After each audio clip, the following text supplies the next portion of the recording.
Hey, good evening, everybody. I'm Brian Trumbore with your nightly review, stocksandnews.com. It is Thursday, October 25th. I apologize. We have late breaking earnings news from Amazon, and I'm waiting to see what happens with Apple. But anyway, today the Dow Jones closed up 26 points, 0.2% to 13,103. S&P 500 finished up 4 or 0.3%, and NASDAQ added 4 points. But if Amazon's reaction so far is any indication of action tomorrow, it's not going to be a pretty picture. We're waiting for Apple. Apple's supposed to earn $8.85 a share. Apple closed down about $5 or so on the regular session. So pardon me as I glance over from time to time. Amazon shares are down about $14. They were expected to lose 8 cents. It appears they lost 23 cents. But more importantly, their revenue, once again, that same story, revenue fell short, and that could be an indication of the coming holiday season and consumer trends.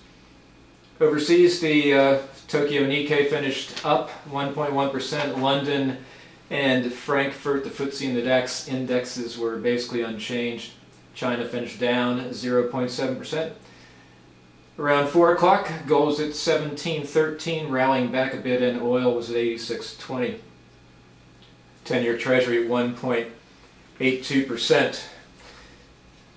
All in all, not a good day. We still are playing off of the 243-point drop on Tuesday, and the bounce back has been minimal.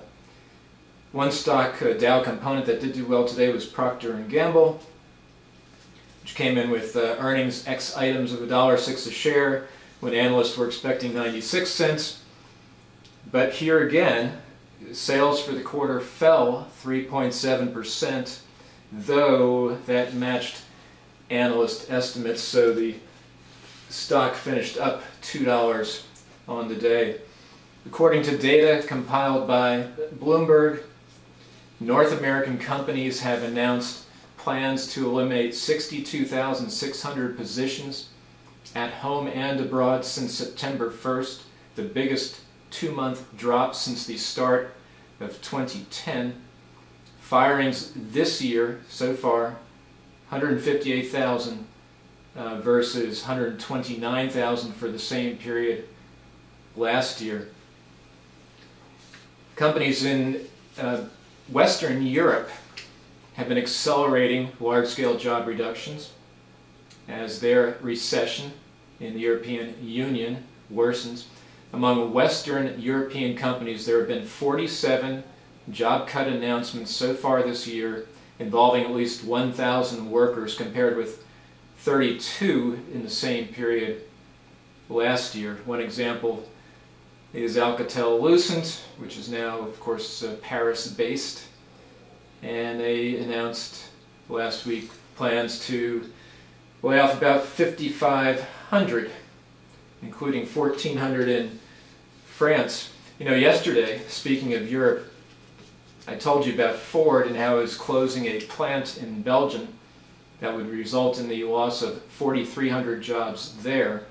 Today, Ford announced it was also shutting 2 UK factories, which will result in another 1,400 job losses. Yesterday I told you Ford was estimating its losses in Europe this year would be $1 billion. Today, Ford said it's going to be closer to $1.5 billion.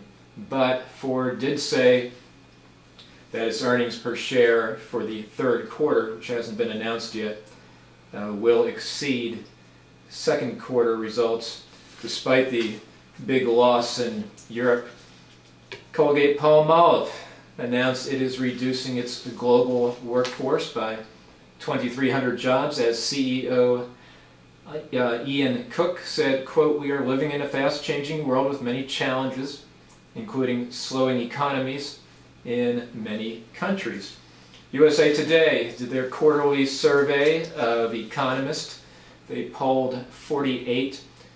Two-thirds of them predict that the so-called fiscal cliff issue, the automatic spending cuts and tax hikes, coming down the pike end of December unless Congress acts before then, will be resolved without significant damage to the economy. But what do these economists know? They say the economy will grow 2.3% next year from an average of 1.65 the first half of this year. The initial estimate on third quarter GDP will be tomorrow, Friday. It's expected at 1.8. Recall that the GDP for the first quarter was 2.0 and for the second quarter 1.3. One of the issues I like to focus on overseas is Banco Santander, Spain's biggest bank. Since I've been all over Spain and their housing bust before just about anybody, I learned of that by going through pubs in Europe, and everybody in Ireland and Britain and Germany seemed to have a second home in Spain, and it didn't take much to add 2 plus 2 on that one. But everybody else missed it. Anyway, Santander reported third quarter profit fell a greater than estimated 94%. They have written off this year 14.3 billion euros in Spanish real estate and non-performing loans in Spain. Lending in Spain has shrunk 4.5% from June, and deposits have contracted 2.6%. So it's still a bank jog in Spain, not a bank run, but it's a steady bank jog as deposits leave and seek safer havens, including here, but mostly in German and French banks, and then eventually the French banks will get hit. Good news out of Britain, out of nowhere, better than expected at least. Third quarter GDP rose 1.0% when an increase of about 0.5% was expected. It's the first increase in GDP for Britain after 3 consecutive quarters of contraction. Though to be fair, a lot of the reading was a boost from ticket sales for the London Olympics and I believe also the Paralympics. All those sales fell in the third quarter. Little consumer tip. You might have heard about Barnes & Noble and how hackers planted bugs in a single card reader at 63 of their stores. And these are the readers where you swipe your debit card and in most cases have to enter your PIN number. This is incredibly sophisticated. Barnes & Noble did learn of the breach on September 14th, and they said they disconnected all the PIN pads in nearly 7,000 stores. But if you're concerned, and I was concerned, I go to Barnes & Noble, go to barnesandnoble.com, then you go to Investor Relations, then Newsroom, and then Press Releases, and look for the October 24th release that gives you all the stores that were impacted. Colin Powell, excuse me, mere mention of his name choked me up. Colin Powell endorsed Barack Obama today as he did in 2008, but a new Associated Press GFK poll shows that nationwide Mitt Romney is now ahead of Barack Obama, 47-45, but among, or I should say, and among women, Romney has pulled even with Obama, making up a 16-point gap in just the past month. Romney and Obama now tied at 47-47 when it had been 56-40, I believe. And also on the economy, on the specific issue of the economy, among women, women now favor Romney when it comes to the economy, 49-45, and that had also been 56-40 before, 56-40 Obama. I did see that CNN moved North Carolina to the leaning Romney category.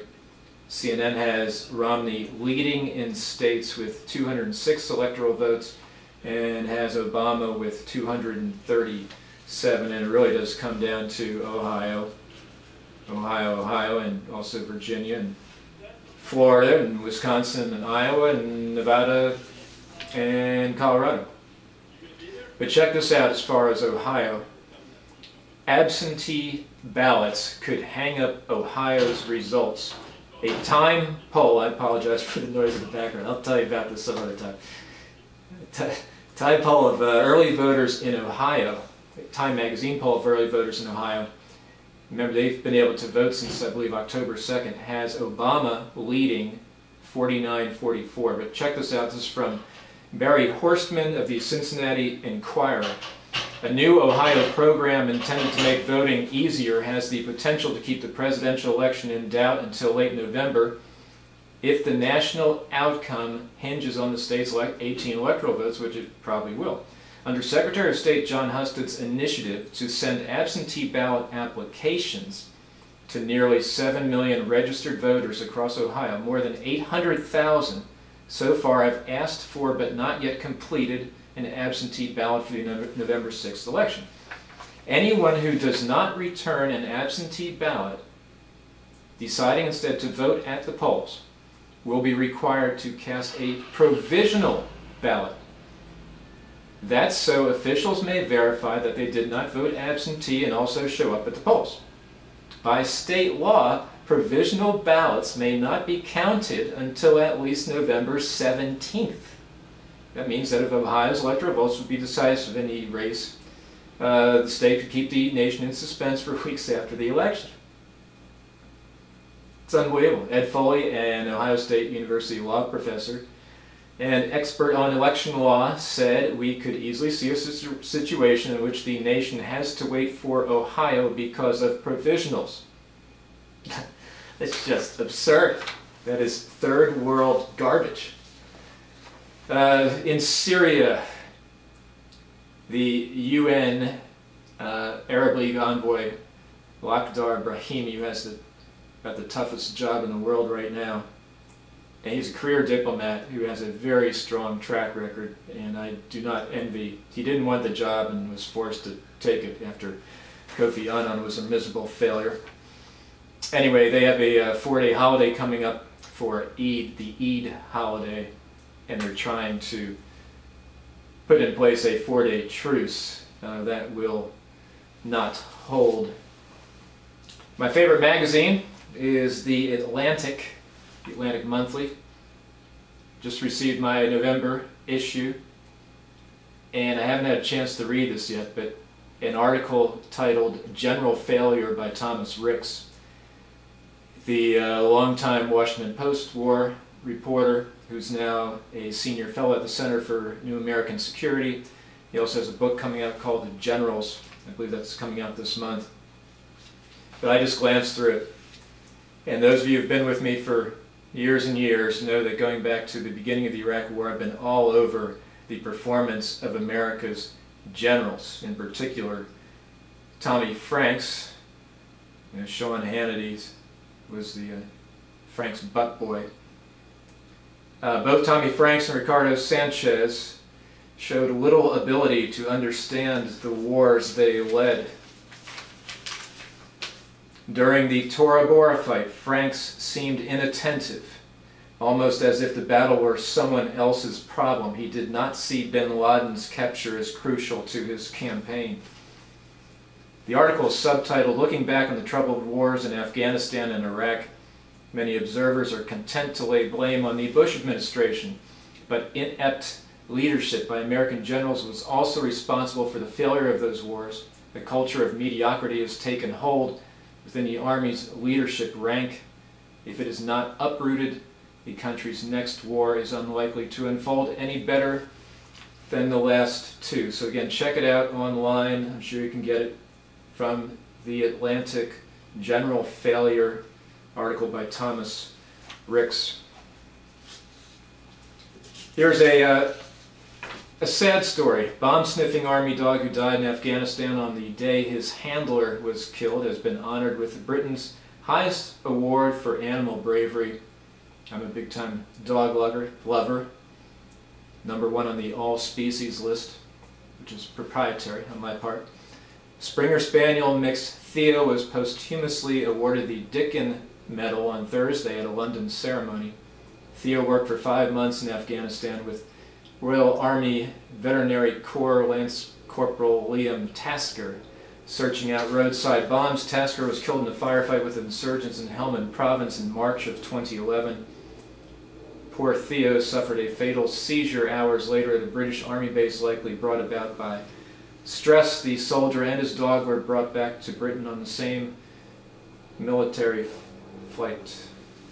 Well, that's all for tonight, and I'm just looking for Apple, and here we are. Apple sees Q1 revenues of $52 billion versus $55, and Apple earned $867 versus $875 estimate. My estimate was $885, and I do not see that the shares have opened, and Apple's revenues, how normally they beat by a mile. $35.97 billion versus an estimate of $35.8. But we'll leave it there for now. Amazon has bounced back, only down 5 in the aftermarket. Hope you're able to hear me as I turned around.